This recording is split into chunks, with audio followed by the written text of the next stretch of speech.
Today I'll be breaking down how I took an Afro Cuban groove and turned it into demented polyrhythmic progressive metal.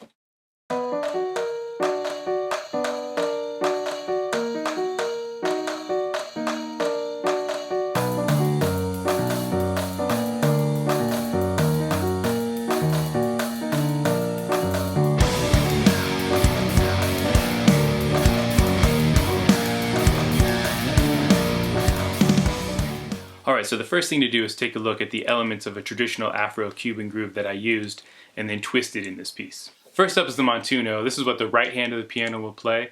It's a pretty common pattern throughout many Latin styles. Here it is in its 4/4 form. Note the eighth note subdivision because that's going to come into play later.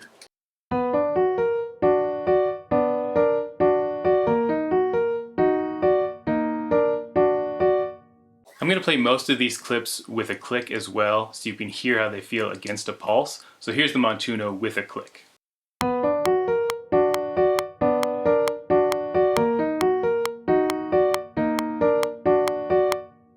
Next is the tumbayo. This is our bass part. It's going to be played by the left hand of the piano, the bass guitar, and the heavy rhythm guitars. It's based on a 16th note pattern that's 3, 3, and 2. So 1, 2, 3, 1, 2, 3, 1, 2, 1, 2, 3, 1, 2, 3, 1, 2. One thing I love about this pattern is it misses the downbeat of the measure often, giving it kind of a syncopated, unsettling feeling. So let's check that out in the left hand of the piano.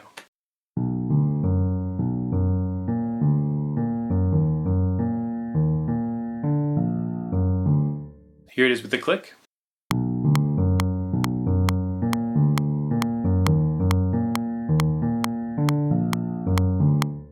Now both hands of the piano without and with the click.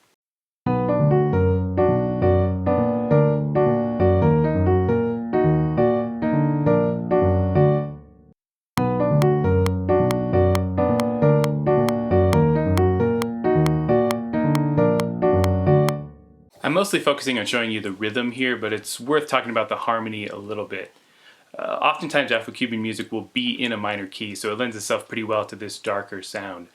Usually there'll be some kind of a vamp as well, where you're just going back and forth between two chords, and that's what I did through this whole piece. The vamp I used in this tune goes between two minor major 7 chords. So that's a minor chord, in this case B minor, B, D, F sharp, with a major 7 on top, so A sharp. It's kind of a really spooky, scary sounding minor chord. I like to use this a lot in metal. And then it goes between the B minor major 7 and an E flat minor major 7. Which is E flat, G flat, B flat, D. One thing that connects these two chords, they might seem unrelated, but what connects them is this augmented triad that's in the top 3 notes of the chord. So in the 3rd, 5th, and 7th of this B minor chord we have D, F sharp, A sharp. That's an augmented chord. On the top of the E flat minor major 7 you have G flat, B flat, D.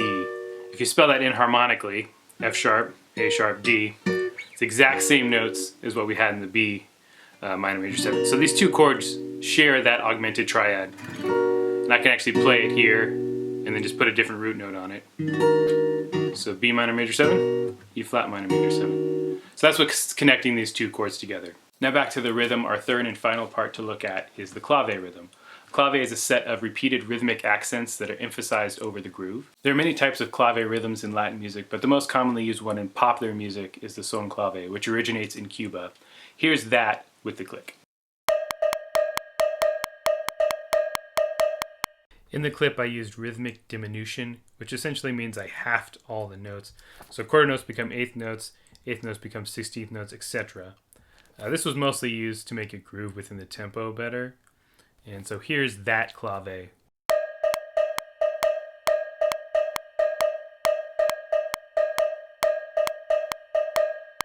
Alright, now let's check out both hands of the piano and the clave together with a click.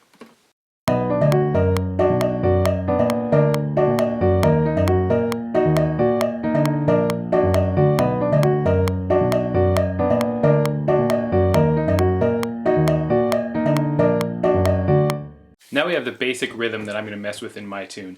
There's multiple ways you could do this. You could do it with different tuplets, like using quintuplets, groups of 5, or septuplets, groups of 7. You could augment or diminish the rhythm. Take a note that's 3 16th notes long and change it to 4 16th notes long, which is actually what I ended up doing in the tumbao part of this.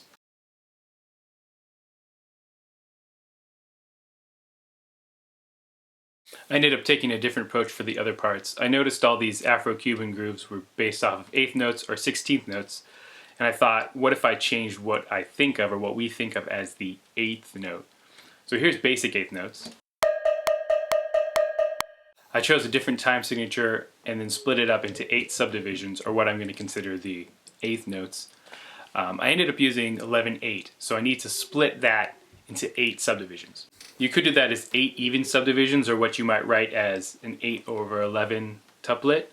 But even that sounds kind of straightforward if you don't have anything playing the 11/8 pulse. So I ended up doing something slightly different, and that looks like this. I split the 11/8 into 6 quarter note triplets and 2 dotted 8th notes. The 6 quarter note triplets take up 4 quarter notes, or 8 8th notes, and the 2 dotted 8th notes take up the remaining 3 8th notes in 11/8. Now I've split up the 11/8 rhythm into 8 subdivisions, but they aren't even subdivisions. The dotted 8th notes are just a tiny bit longer than the quarter note triplets, which throws off the rhythm. It essentially feels like a 4/4 measure with beat 4 being slightly slower. Here's how that sounds. Now let's hear that with the 11/8 click. This is where things start to sound really bizarre. This is what I'm going to consider my new 8th note. If I double those, you're going to get what I'll consider my 16th note.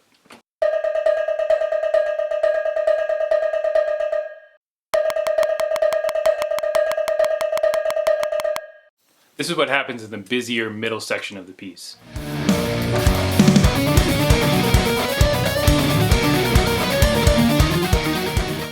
Now that I have my 8th note formula, I need to plug in these different Afro-Cuban rhythms. So we'll start with the montuno. Here it is in 4/4. The notes are happening on the first 4 8th notes and also on the 6th and 8th 8th note of each measure. So I'll plug that formula into my new 11/8 8th note rhythm, and we get this. Now the montuno is in our new 11/8 rhythm. Notice that this still sounds like a montuno, just slightly off because the subdivisions that we're using are not even. It's close enough to feel familiar, but still a little bit weird. As I mentioned earlier, the tumbao rhythm I just augmented.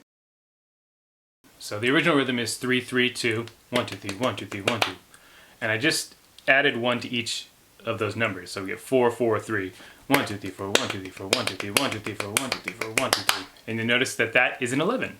What makes this even more weird is that this pattern of 11, you're only landing on the downbeat every 4 repetitions. It's very much an offbeat pattern. So here's how that sounds with a click. Here's the 2 hands of the piano in 11 together.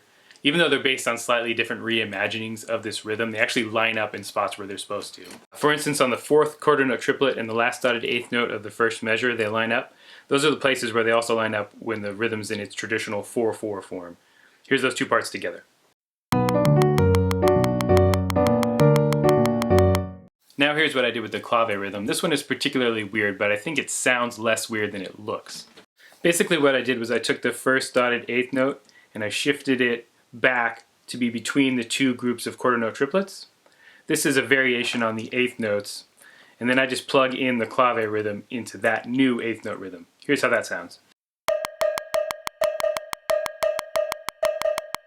Honestly, I came up with this one just by experimenting with different subdivisions of this rhythm, and this is the one that sounded best to me. In the end, that's kind of what's most important. This whole thing is a theoretical experiment, but I also wanted it to sound good, so I wanted to choose the things that worked best, and that's kind of the best route to take, I think, in all this stuff. So anyway, here's all 3 of those rhythms together, both hands of the piano and the clave.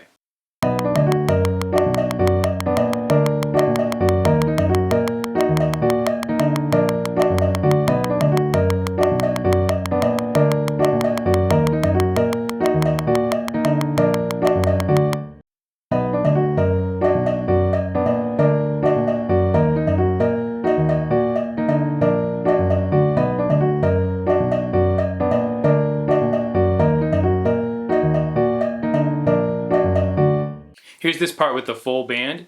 Note that the ride cymbal is playing your 11/8 pulse, so that's what's kind of giving you this polyrhythm.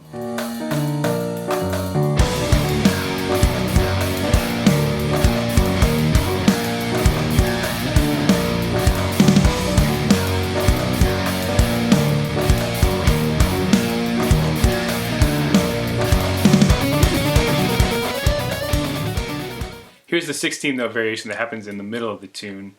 Essentially, it feels like the 8th note version where it's 4 beats of 4/4, with the last beat feeling slightly slower. At least that's how I'm feeling it.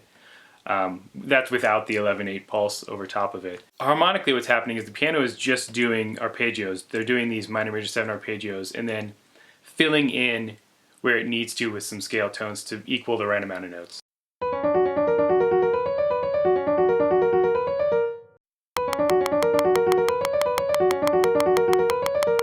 Here's a bit of that part with the full band.